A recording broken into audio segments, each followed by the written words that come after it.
Aklat ng Juan, chapter 3, verse 1 to 21. Si Jesus at si Nicodemo. May isang Pariseo at pinuno ng mga Hudyo na nagngangalang Nicodemo. Isang gabi, siya'y nagsadya kay Jesus.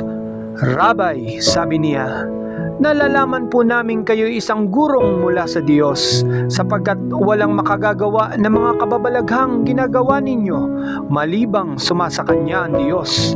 Sumagot si Jesus, "Sinasabi ko sa inyo, maliban na ipanganak na muli ang isang tao, hindi siya paghaharian ng Diyos." Paano pong maipanganganak na muli ang isang tao kung matanda na siya? Makapapasok pa ba siya sa tiyan ng kanyang ina para ipanganak uli?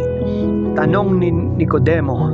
"Sinasabi ko sa inyo," ani ni Jesus, "maliban na ang tao ay ipanganak sa tubig at sa espiritu, hindi siya paghaharian ng Diyos.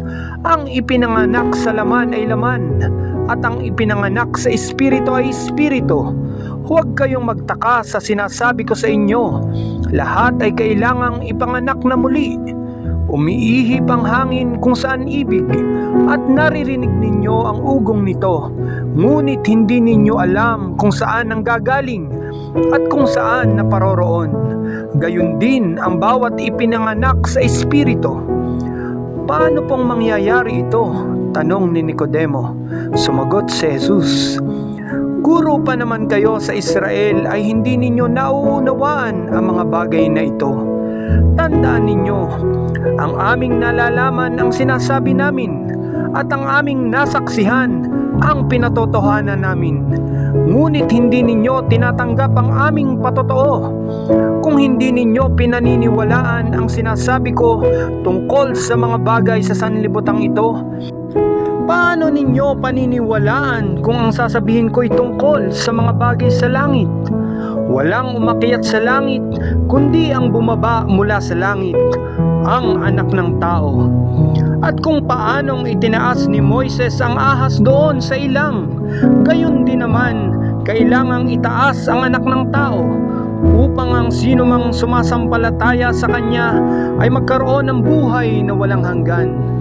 Gayon na lamang ang pag-ibig ng Diyos sa sanlibutan, kaya ibinigay niya ang Kanyang bugtong na anak, upang ang sumampalataya sa Kanya ay hindi mapahamak, kundi magkaroon ng buhay na walang hanggan.